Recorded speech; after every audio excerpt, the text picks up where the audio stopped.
നിങ്ങളുടെയൊക്കെ വീട്ടിൽ നിന്ന് ആരെങ്കിലുമൊക്കെ ശബരിമലയ്ക്ക് പോയിട്ടുണ്ടോ? ശബരിമലയിൽ രാവിലെ നല്ല തിരക്കാണ്, ദർശനം സുഗമമാണ്. രാഹുൽ ജി നാഥ വിവരങ്ങളുമായി ചേരുന്നു. Rahul, good morning.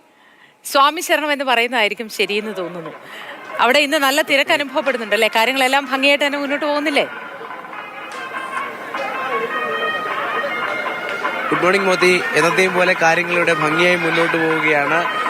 ചെറിയ മഴ പെയ്യുന്നുണ്ട്. ആ മഴയത്താണ് ഈ ഭക്തരെല്ലാവരും അയ്യനെ കാണാനായി ഇവിടെ കാത്തു നിൽക്കുന്നത്. പറഞ്ഞതുപോലെ ഈ ഒരു മണിക്കൂറിൽ 5 മണി മുതൽ 6 മണി വരെ ഏതാണ്ട് 20,000 പേര് ഇപ്പോൾ സന്നിധാനത്തേക്ക് എത്തിക്കഴിഞ്ഞു. ഏറ്റവും പ്രധാനപ്പെട്ട കാര്യം, അവരാരും അധിക സമയം കാത്തു നിൽക്കുന്നില്ല.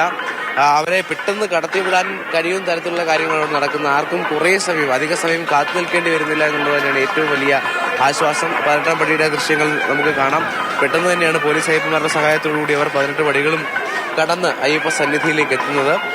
ഇതേ ദൃശ്യങ്ങൾ തന്നെയാണ് കഴിഞ്ഞ 4 ദിവസമായും കാണുന്നത്. കഴിഞ്ഞ 4 ദിവസവും ഇത്തരത്തിൽ 80,000-നകത്ത്, അതായത് 75,000-നകത്ത് ഉള്ള ഭക്തന്മാർ മാത്രമാണ് സന്നിധാനത്ത് എത്തിയത്. ഇതൊരു ഒരു പ്രതിസന്ധിയും കൂടിയാണ്. കാരണം ഡിസംബർ 7 വരെ വെർച്വൽ ക്യൂ ബുക്കിംഗ് പൂർത്തിയായതാണെങ്കിലും 70,000 പേർ ഇത്തരത്തിൽ ബുക്കിംഗ് പൂർത്തിയാക്കിയെങ്കിലും മുഴുവൻ ആളുകളും ഇവിടെ എത്തുന്നില്ല. അതിൽ 10,000-ഓളം ആളുകൾ എത്തുന്നില്ല എന്നുള്ള വലിയൊരു പ്രതിസന്ധിയുണ്ട്. കാരണം ബാക്കിയുള്ളവർക്ക് അവസരം നഷ്ടപ്പെടാനുള്ള സാധ്യതയുണ്ട്. അങ്ങനെ മുൻകൂട്ടി ബുക്ക് ചെയ്തവർ അവർക്ക് വരാൻ കഴിയില്ലെങ്കിൽ അത് ക്യാൻസൽ ചെയ്യണമെന്ന് വീണ്ടും ദേവസ്വം ബോർഡ് പറയുന്നുണ്ട്, അഭ്യർത്ഥിക്കുന്നുണ്ട്. അപ്പോൾ ഇത് കേൾക്കുന്ന ഭക്തർ അത്തരത്തിൽ നിങ്ങൾ മുൻകൂട്ടി ബുക്ക് ചെയ്ത ദിവസം വരാൻ കഴിയില്ലെങ്കിൽ അത് ക്യാൻസൽ ചെയ്യണം എന്നുള്ളത് തന്നെയാണ്. മറ്റൊരു കാര്യം, പ്ലാസ്റ്റിക്കിന്റെ വിഷയമാണ്. ഇരുമുടിക്കെട്ടിൽ നമ്മൾ ഈ പൂജാ സാധനങ്ങൾ കൊണ്ടുവരുമ്പോൾ പ്ലാസ്റ്റിക്കുകൾ കൊണ്ടുവരാറുണ്ട്. അതുകൂടി കുറച്ചുകൊണ്ട് ഭക്തിസാന്ദ്രമായി വളരെ ഉത്തരവാദിത്തത്തോടുകൂടി ഈ പൂങ്കാവനത്തിലേക്ക് എത്തുക എന്ന് തന്നെയാണ് ഇവർ പറയുന്നത്. എന്തായാലും നല്ലൊരു തീർത്ഥാടന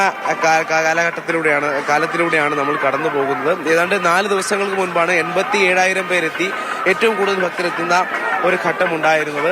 അന്ന് പോലും ആളുകളെ കടത്തിവിടുന്നതിൽ സുഗമമായി കടത്തിവിട്ട് വളരെ സുഗമമായ ഒരു അയ്യപ്പ ദർശനം സാധ്യമാക്കാൻ സംവിധാനങ്ങൾക്ക് സാധിച്ചു. അതിന്റെ സന്തോഷവും എല്ലാം അവരുടെ മുഖത്തുണ്ടായിരുന്നു. അതേ കാഴ്ചകൾ തന്നെയാണ് 4 ദിവസത്തിനിപ്പുറവും നമ്മൾ കാണുന്നത്. ആളുകൾ എത്തുന്നുണ്ട്.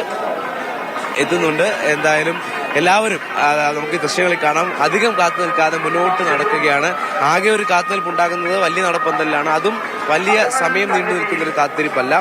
അങ്ങനെ അയ്യപ്പന്മാർ മുന്നോട്ട് നീങ്ങുകയാണ്. അവരുടെ ഏറ്റവും ഒടുവിലത്തെ ലക്ഷ്യസ്ഥാനത്തേക്ക് അവർ നടന്നു നീങ്ങുകയാണ്. മോത്തി.